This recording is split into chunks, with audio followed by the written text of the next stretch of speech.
Good afternoon, everyone. Today, we're going to talk about another important topic in the subject of organizational behavior. This is probably one of my most interested and favorite topic ever, because sometimes people call me as the leadership guru, and they always say that my leadership classes are one of the best that they have attended. So they said, your training is the best. I always tell them, oh, I don't train on leadership. I breathe leadership. I breathe leadership. Leadership is, to me, is the most important topic ever that we can ever teach someone at various levels. So in chapter 13, we're going to cover the subject called what is leadership? What are the theories behind leadership? And how could you improve yourself as the effective and successful organization leader? So that will be topic of the day. So let's start with the learning objective. As you know, we're going to focus on the traits theories and also some of the limitation of the theories that we're going to study. Then we're going to study the contrast between the theories. Then what are the contemporary theories of leadership?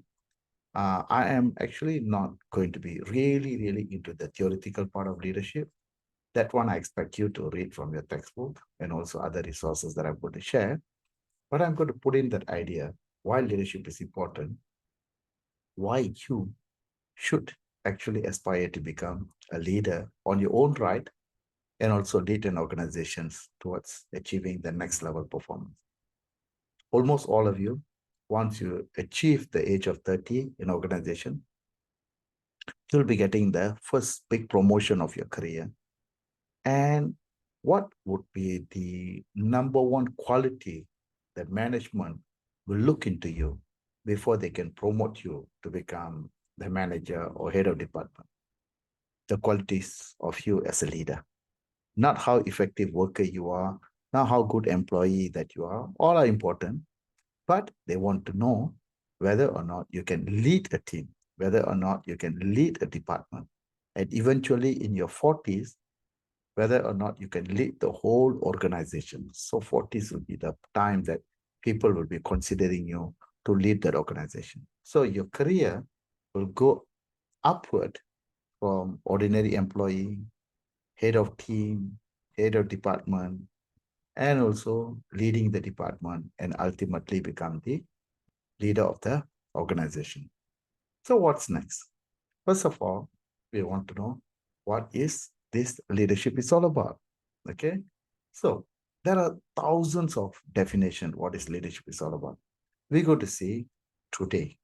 First, start with an inspiring video. What is this leadership is all about? It's a really, truly inspirational video. Let's look into that one. Then after that, we'll go into the definition. Okay. So to start with what is leadership, let me go into the video. Okay. What is leadership?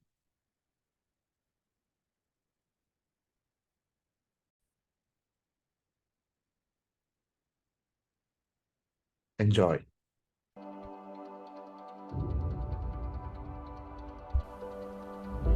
At a young age, we find ourselves searching for direction and purpose, while taking the time to observe the greats that have done this before us and modeling their footsteps to match our own. I have a fond memory of a leader like this. His name was Ralph Balducci, my 8th grade football coach. It was his first year coaching our team, but when he stepped on the field, you could see this passion and desire in his eyes.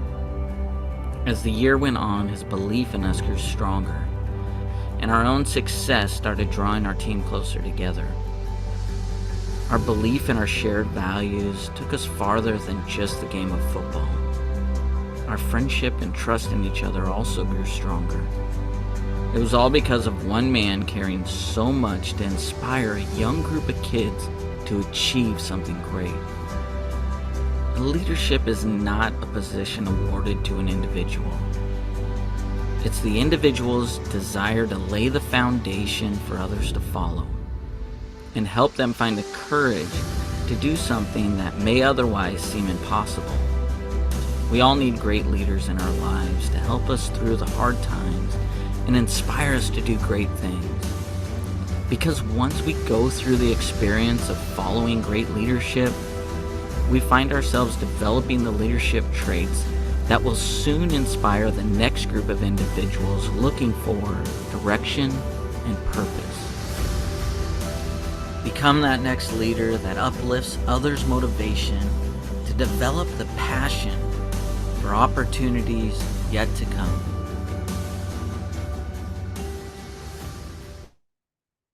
Inspirational work on what is leadership, right? No, it's about okay. Okay, all that. All right. So that's an idea is that someone who can actually go and lead a group of people, inspiring them to become a better version of themselves.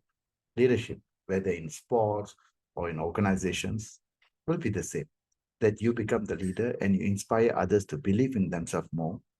Then from there, become the better version of themselves. Okay. So what is leadership? So there was this incident where people asked a group of students and also lecturers in the university their understanding of what is this leadership. Okay. So this is the response they get when they ask people what is this leadership. So leadership definition by a group of students and the lecturers in one of the university campus in Australia.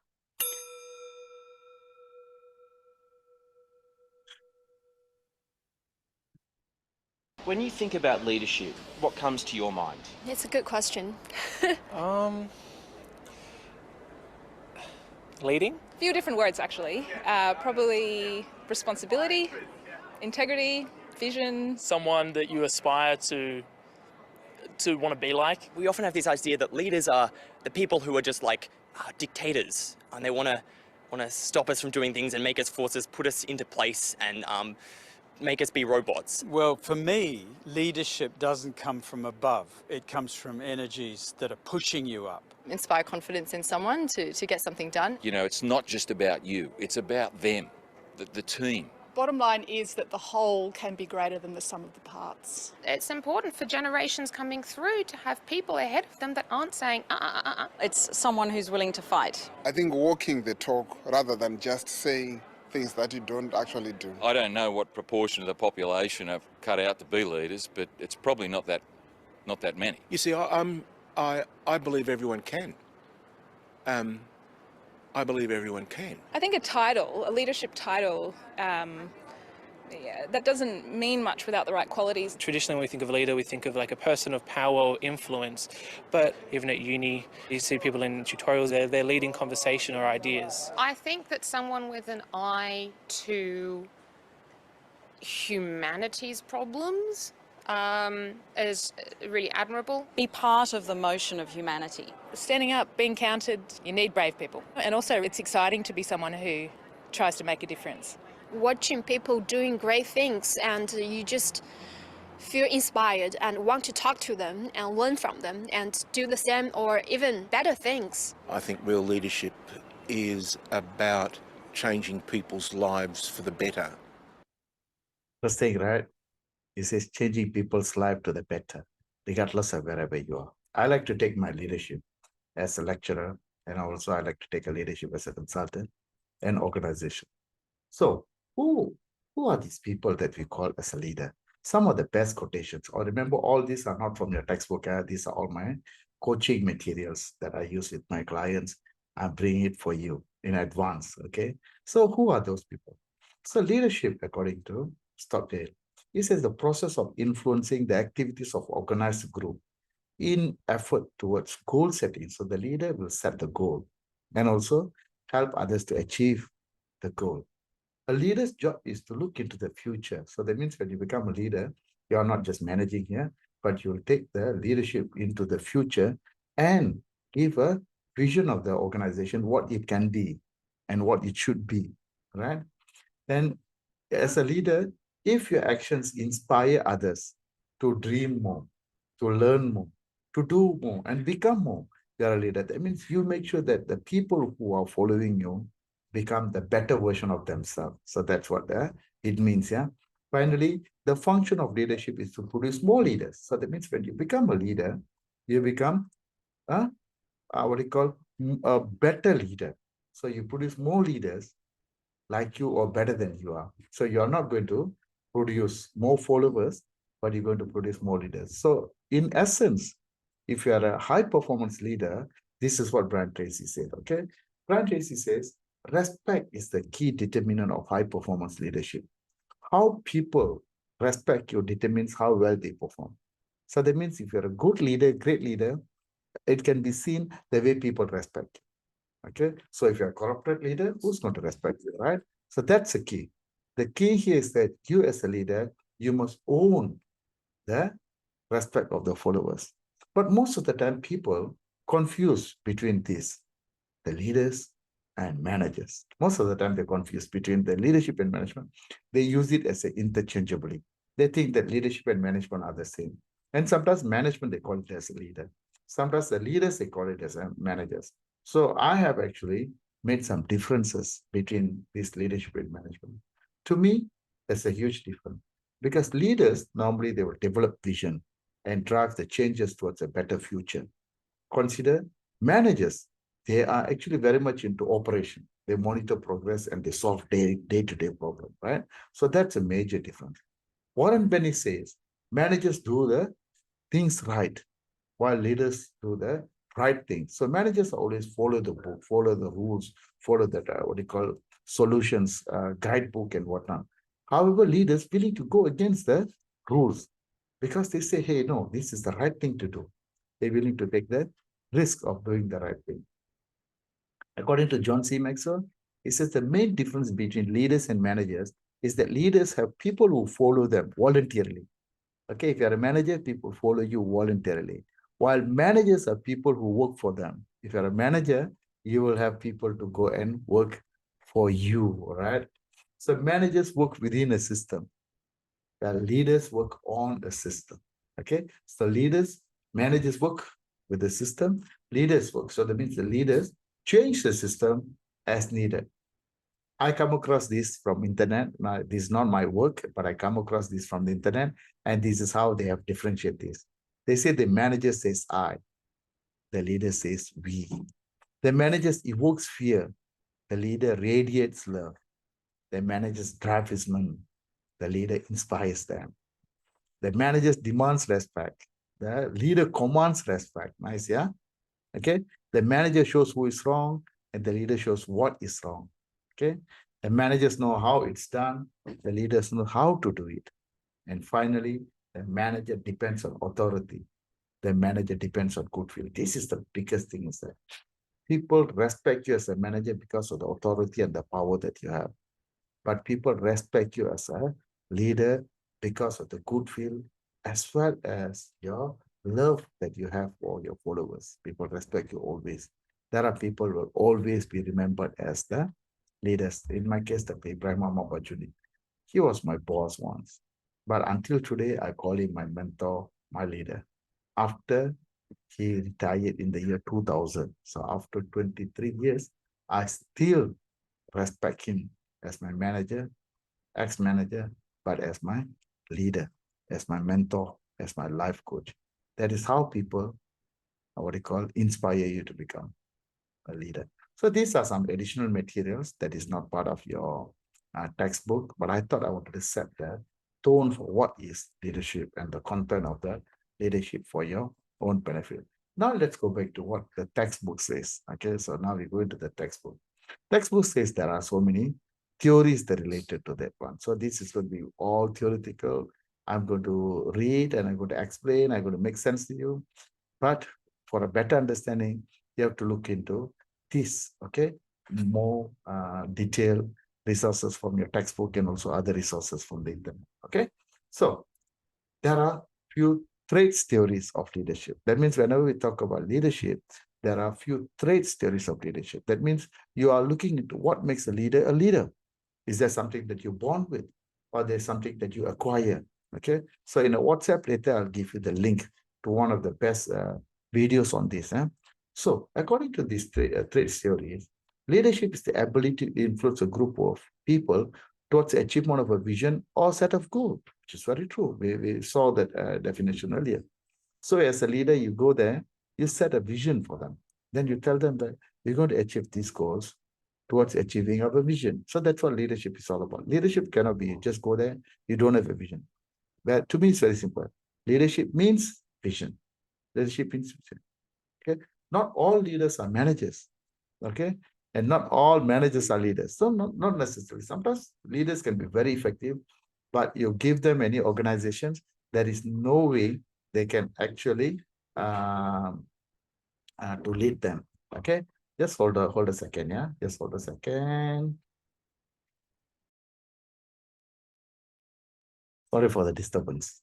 Okay. So leadership is all about, right, influencing a group of people to achieve the vision. So a leader must go and tell people, hey, this is a situation right now, right? This is a situation right now. So I'm not happy, and I'm sure that you're not happy where we are. Let's go towards a better future. So vision means, right, a desired future. Desired future. I want you to become the successful organization. I want you to become the #1 company in the world. So you show people about the desired future. You show them about how you go towards achieving the success as a not individual, but as a group of what they call followers and also members of the organization. Okay, so they said non-section leadership is often as important as more important than the formal influence. So most of the time, whenever we talk about leadership, we always talk about someone in the position, right? But we must know that there's something called the non-section. That means non-section means someone who's not being appointed as a head of department, but still can become influential leader in his or her own way. So these are the people we call there is a non-section. All right. So there are traits, theories of leadership. So that means there is a leadership where you must have certain theories. Without having the theories, you are not considered as a leader. Okay. So we talked about what are the personal qualities of a person before he or she can be recognized as a leader.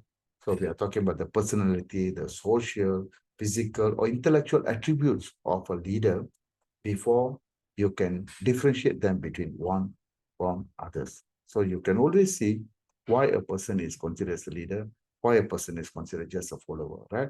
So at the beginning of those days when they study about leadership, they found out that certain traits of leadership is readily available. So there's a lot of things you can see. 3/4 of my back here, these are all literature. So this is all the book.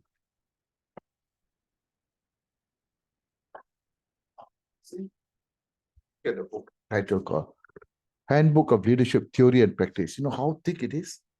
See, you can see all the theories. This is only about the theories alone on leadership. We are not talking about the new other thing. If you want to do PhD, you better read this book, right, on leadership. That's how important it is to study about what is this leadership. Very, very important. What is this leadership, right? So now, who are these good leadership? They said good leaders are who like being people around people. Okay, they lead. Okay, they can actually go and assert themselves. That means they can state their influence with others. Okay, and they are also disciplined and able to keep commitments they make. So that means as a leader, if they say something that you're going to do this, they will able to deliver the promises. Then, of course, when it comes to certain positions, you always see this. These people have got some kind of advantage, some kind of influential level. We will see what give them that kind of advantage, right? So other traits than earlier we what do you call discuss will be leadership is emotional intelligence. So the leaders are always have this advantage when they come to facing difficult situations, stressful situation, then also some challenges in the personal and organizational relationship. This is where the EQ, emotional intelligence, is going to be so very important in order for them to accept themselves, then also be in control towards leading the organization to the next level, right? So what are the conclusion? Okay, so now certain traits, if you see that in people, you can always predict that these kind of people can become leaders, right? So that's one thing. Okay. And of course, traits do a better job predicting the emergence of leaders than they do at distinguishing between effective, ineffective leaders. So you cannot use traits to see who's a better leader or not. But you can use the traits to know whether someone can become a leader or not. So I want you to remember that difference. Yeah, that difference. But that brings in, there are some limitations about the theories, particularly the behavioral theories. Okay, behavioral theories that leaders are not born, they can be trained. That's what it is. Right? So now behavioral theory says that we can actually train the leaders. Okay, like for instance, Ohio State study, there are 2 leadership behaviors that accounted for more leadership behaviors. So what are the things? Initiating structure and consideration. Meaning here, right, that leaders can, when he or she assume the leadership position in a company, they can put up a structure, they can actually communicate at every level and take them all together towards achieving certain goal. So there is a structure is there in terms of position, in terms of function, in terms of roles and responsibility of the people. Consideration is where the hard thing comes in. Okay, as a leader, they know how to win over the heart of the people, okay, and mind of the people, and take them towards the next level. So first, they establish structure. Second, they also lead with heart and also lead with mind and bring them to the next level. So imagine that these are the 2 of the behaviors, and these 2 behaviors can be learned. It's not that something a rocket science that they cannot learn. You can learn, right? So now, in one of the global study, okay, it says that there are international differences, preference for initiating structure and consideration. So that means even though there are 2 types of behavior that are very important, but however, when we compare them throughout what they call our world, we realize that different places requiring different behaviors, right? So now, for example, found that leaders with a high consideration would succeed in best where cultures do not favor unilateral decision making. So that means when certain culture, they believe that collective decision making is important, okay, like Japan for that matter, collective decision making is important. This is where high consideration is very important. But let's say it's an individualistic culture like the United States. Over there, they are looking for the structure is more important than the consideration. Why? Because they can execute the decision, then get people below them do the job they want in order to achieve the goals. Okay. So what is the summary of these trait theories and behavioral theories? And I hope you all will study more about what is these trait theories and behavioral theories. And today I will share one of the video for trait theories later. Okay. WhatsApp group. Leaders who have certain traits and who display culturally appropriate considerations and structuring behavior appears to be more effective. So imagine that. So you're going to mix. So some people born with certain traits. Then if they learn how to form a better structure and a high consideration, they're going to become successful leaders. That's what it is, which is very simple, right? But of course, in reality, it's going to be very difficult. Traits and behaviors do not guarantee success. However, not necessarily a leader with this kind of traits and have learned the what you call behavior going to become very successful leader, not necessarily, because when they exist, in what context they exist, also very important.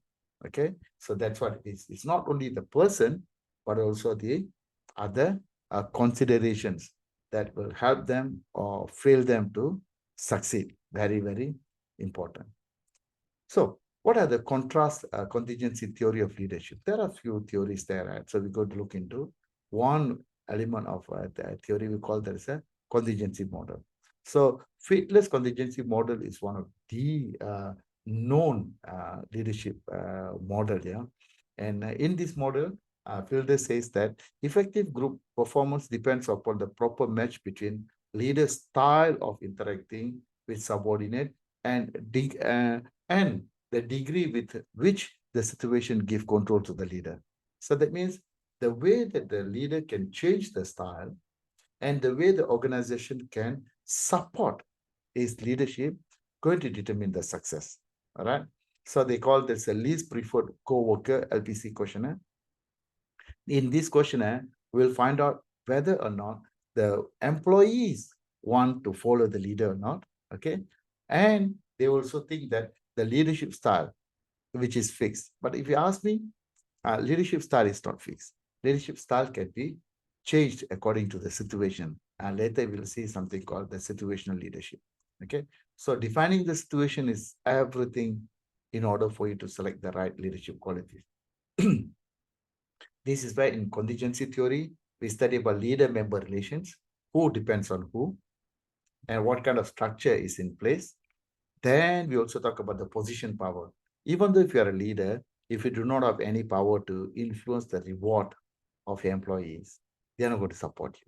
Because end of the day, they want to get something out of you. So as a leader, even though you are their leader in a structure-wise, but if you have limited power in order to reward them, they're going to have a very difficult time, leading them. And this is where the interchanging, model feedless theory comes in, okay? So who you are, okay? Whether or not you can actually lead people towards success very much depend on your very own performance, because sometimes you're talking about you focus too much on the task oriented, you're not going to get things done. Or you focus too much on the relationship method, you're not going to get. There are we call this a leadership managerial grade, whether you're a people person or you're a task person. Ideally, if you're a high task and high people person, then you can actually get what you want. Because sometimes you focus too much on the people, then you don't get the result.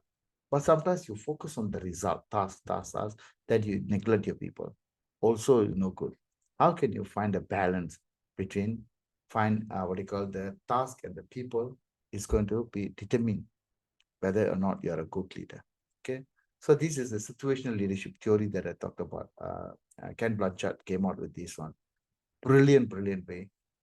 You're changing the situation, your leadership style according to the situation that you have. Sometimes you can be very autocratic leader. Sometimes you can be very democratic leader. Sometimes you can be laissez-faire, then allow people to make that decision. But you cannot be the same all the time, because you are supposed to lead the management towards the next level. There's another theory called the path goal theory. Okay, path goal theory is that it's a contingency model. Okay, that now the leader going to show them the way. Okay, show them the way. Then this is the right way to go. Follow me, and together we will achieve your personal goal and organizational goal. If a leader can do that, that will be the best way to lead people. So I said, join me on my journey. We are going here. This is our vision. Then you and I together, we're going to achieve success by achieving goals along this path. Okay. Then I will reward you accordingly. That's what we call as the path goal. Another model is called the leader participation model. Leadership behavior and participation in decision making. To what extent people are given the responsibility to make decisions. Okay. So remember, a leader's position there must reflect on the task structure. So that means he or she will be at the top there and delegating and empowering people below to take certain action. So how do you actually develop your leadership skills? There are so many ways according to OB poll here. Okay, of course, we are talking about the highest percentage, two highest percentage, reading leadership materials. Like now, what you're going through leadership material. Attending conferences, this is another key element here, attending conferences, and obtaining employee feedback. Your own employees who work for the company tell you whether you're a good leader or bad leader. I think this is a very important source of the feedback. Then you're talking about listening to skills.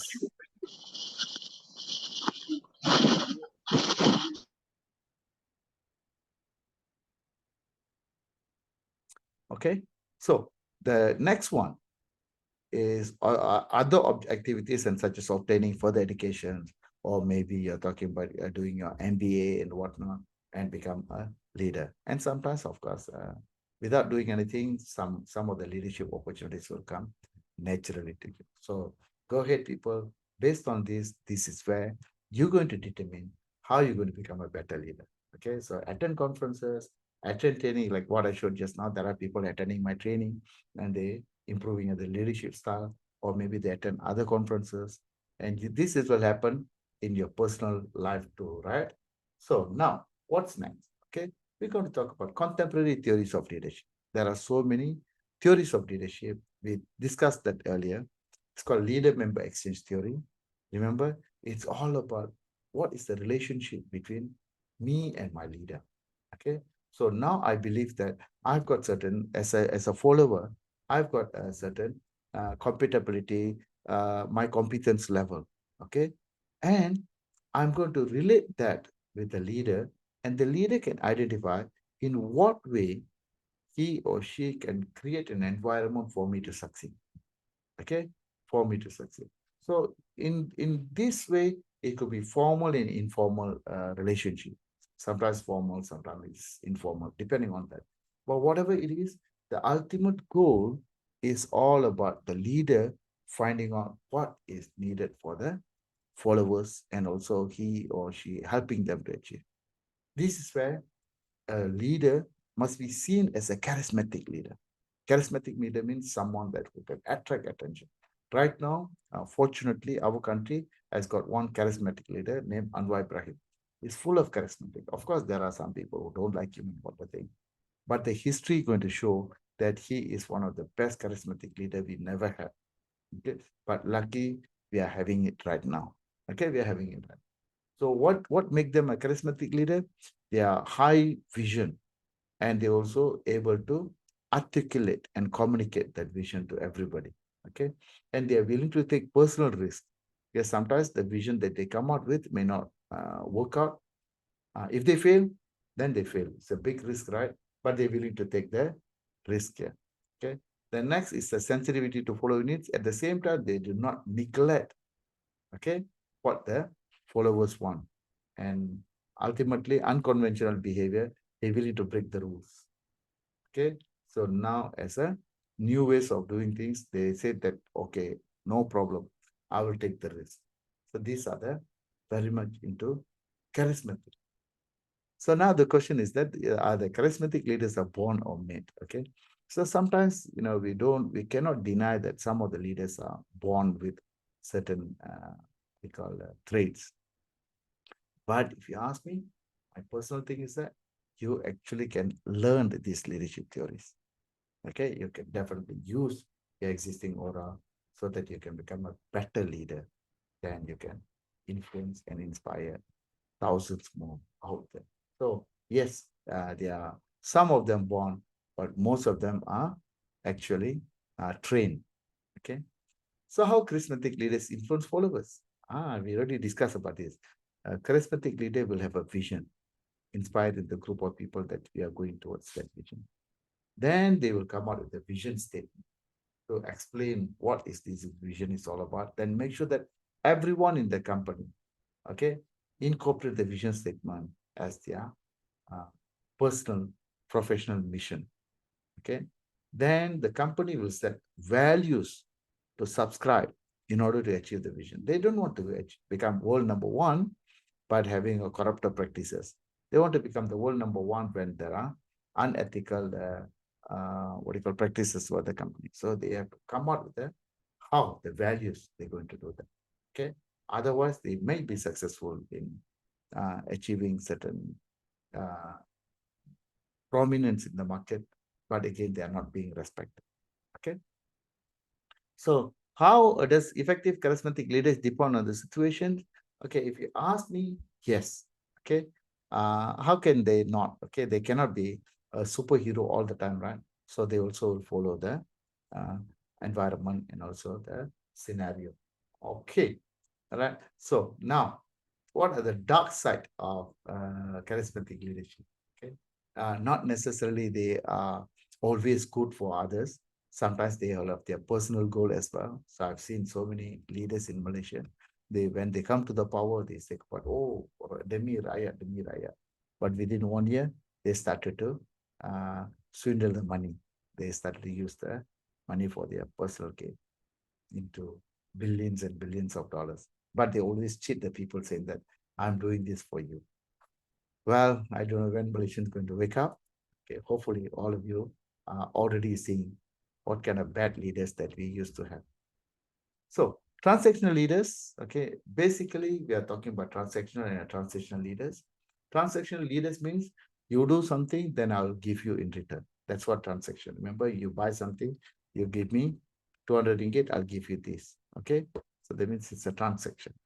So the leader who lead the organization will have a clear idea that why I'm hiring you, what I want you to perform. So end of the month, I'll give you a salary. So if you don't treat me as a leader, also never mind. But this is what I want you to do. Okay. Compared to transformation leader, transformation leadership is all about inspiring people towards a very good future. Hey, this is where we are going.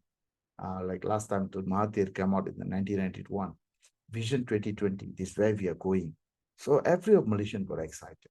So we followed his vision. We call that as a transformational leaders. Okay, so how do you know whether you're transformational leader or not? There are 4 categories. Okay, idealized influence, okay, inspirational motivation, intellectual stimulation, and individualized concentration. So these are some of the elements that manager, a leader should consider. So which is good? Is it transactional or transformational? Okay, so if you ask me, both are good according to the situations, obviously. But on a personal note, I'll go for transformation leadership. That leadership where someone who can commit to make a difference into organizations and also thousands of them employees. Okay, as transformation leadership, how transformation leadership works? Remember, we talked about that. Same like charismatic leaders. Transformational leaders also carry a certain level of positivity about the future. So they will always create a vision for the company. So right? Then they being supported by other traits, okay, like creativity, and also some traits into taking personal responsibility, propensity to take risks. They're willing to take the risk. Yeah, sometimes work well, sometimes they don't. Okay, and also compensation is geared towards long-term result. They don't pay you immediately. They say that stick with us when we become like this, and you'll be rewarded earlier. That's what it's transformational leadership all about. So greater agreement among the top managers about the organization goals. So this is the top management. They all know why they are doing what they are doing. So it's definitely going to be very useful for them. So some of the evaluation of transformation leadership. Okay, transformation leadership has been supported with the diverse job levels of the occupant, but isn't effective for all situations. I agree. Because sometimes you go there, you cannot even change things. You have to follow the existing rules. So you cannot come out with that leadership on your own. Okay. But again, if you are a small company, um, call, on a private company, then it can, because with the support of the top management, you can always change things around. You always develop a new vision. Whereas you cannot do that for a large organization as and when you wish. Okay. So what is the summary of a transformation versus transactional leadership? Transformational leadership is more strongly correlated with a variety of workplace outcomes. So that means transformational leadership is all about pushing people to become successful, coaching people to become successful, as well as at the same time mindful of why these people must be transformed into transformational leaders for the country, let's say.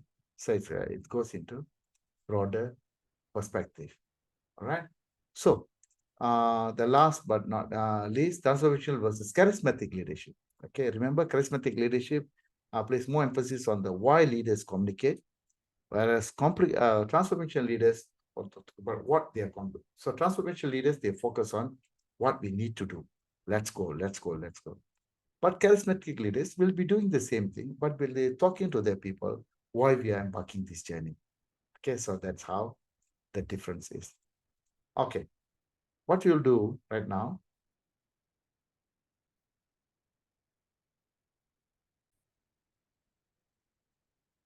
okay, earlier we talked about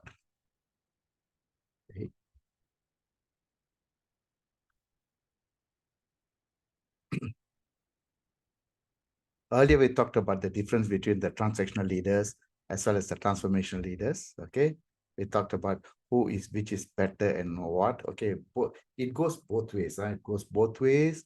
Right? How transformational leadership works. Okay, and remember, transformational leadership is all about having that vision.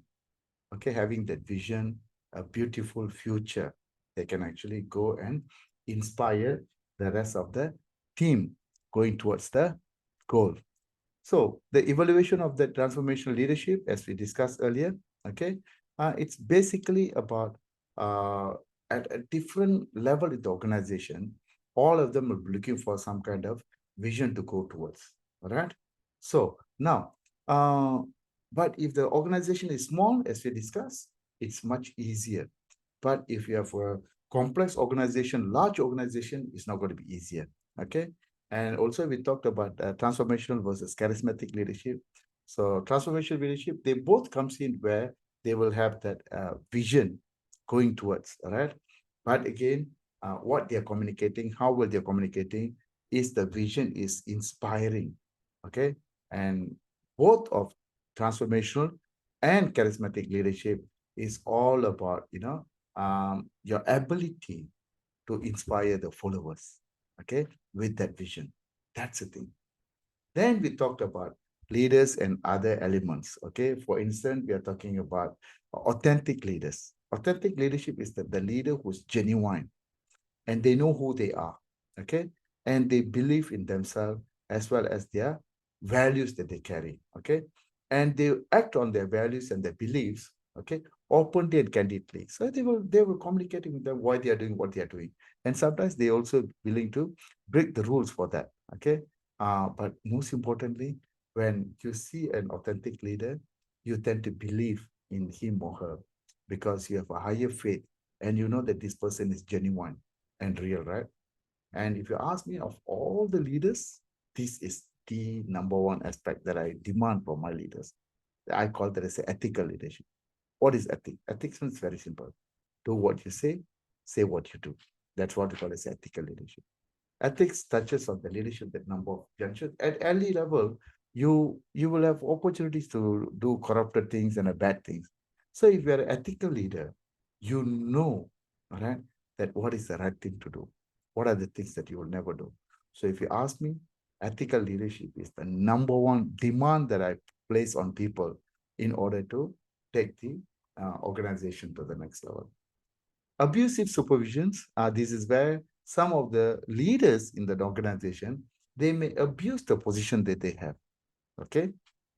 And to a certain extent, they may even create a level of mental, what do you call health issues in the company that causing depressions and also mental health related kind of things, emotional exhaustions, and also some kind of job tension, okay? So this is definitely not the positive and the right leadership that people, should follow. Okay, I don't think many people will tolerate that for a long time. The beautiful leadership theory that not many people understood is what we call as a servant leadership. What is this servant leadership? Servant leadership is all about not about you. You want to become a leader, or you're given the leadership position because you're already serving the people. So now we believe by giving you the power and authority, you will do a better job. So that's what it is. So servant leadership is not just leadership, but we believe that by giving you the power, you will do what you're doing much better because now you got more authority, more power, more resources. Okay. So this is where the servant leadership is where we must look for the right leaders. We don't expect that you give them the power, they will do a good job. Yeah, some people they may do. But in this context, we are looking into not just like that, but we're already looking for people who are already serving from where they are in what capacity. Then we give them the opportunity to serve. So what are the other elements of leadership? We call this a positive leadership, right? Positive leadership is all about trust and leadership. To what extent you can trust your leader? Okay. So to what extent as a follower, I'm going to be vulnerable to trust you? To what extent? Vulnerable to trust you further. So it's about trust is what we call as a social glue. Okay. So I think the number one attribute of leadership is the primary attribute of leadership is trust. Because if the followers do not trust their leader, there's no leadership. And if the leader do not trust leaders, I don't think that there will be leadership as well. Because the trust is what we call as a social glue. Because once the trust is broken, you will have serious consequences. Okay. And the way that people are going to behave after that. So this is where we are talking about. You see, the lows leader trustworthiness, whether or not the leader can be trusted because of the integrity, because of the benevolence, and because of your ability, okay, to perform what you promise that you'll go. Okay, this is where propensity to trust is very high. So this is lead to the level of trust that you have on leader, and the leader can further gain the trust by with a higher risk taking, willing to share the information, and the group will perform even better, then eventually will lead to higher productivity. So you see, trust is the nucleus of the whole thing. Okay.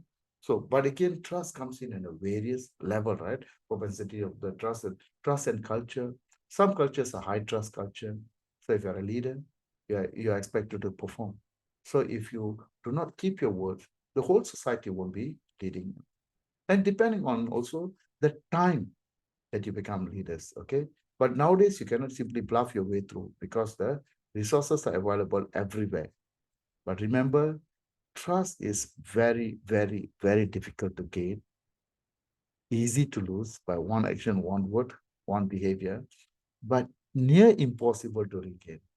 Near impossible to regain. So that's how difficult it is. So if you want to become leader, you better make sure that you don't lose your trust, okay? That's about it, okay? So positive leadership also talk about career and psychological function of a mentoring relationship. This is where leader become the coach, leader become the mentor, and this is the connection between these two parties, right?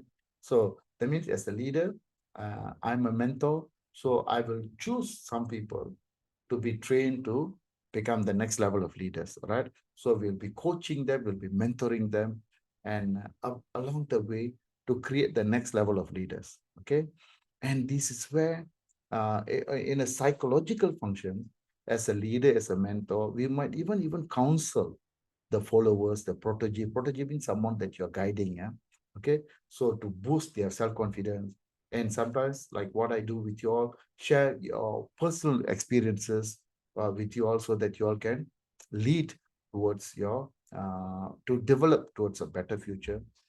Sometimes, of course, at a certain higher level, it becomes friends, okay, and people take you as a role model, okay. So this is where the future of leadership is going to be all about, yeah. So what are the challenges? Okay, there's some of the challenges about leadership, okay, because of outside influence, they call it. Much of the organization's success or failure is due to factors outside the influence of leadership. Sometimes the leader is really good, but what if, like for instance, not taking any side, right now we have a very good leader as a national leader, Anwar Ibrahim, but somehow he could not perform the job as a prime minister of the country because of the other corrupted ex-leaders who tried to bring himself down. They use the race and they use the religion factors and sensitive issues, any sensitive issue, and they wanted to portray him as a leader who's not going to protect the Malays. He's not a leader who's not going to protect the Islam. So when they create doubt on his leadership, and that may lead him losing his power as a prime minister. I tell you personally, I feel this is not a bias on a personal things. He is the best prime minister that Malaysia can have now. Is the best prime minister Malaysia can have in the near future, unless the new young leaders come about. The existing other leaders, yeah, as we know that so many corrupted leaders around, they wanted to come back. And if he loses his power, Malaysia can never be saved. Then I'm not personal, yeah, I'm not influencing, personal, I'm just reporting. Okay, so the attribution theory of leadership is leadership merely an attribution people make about the individuals. It's not about the theory says it's not about who you are, the trait. It's about the people way of looking at you, whether a great leader or not. Also, if they have some wrong perception about you, of course.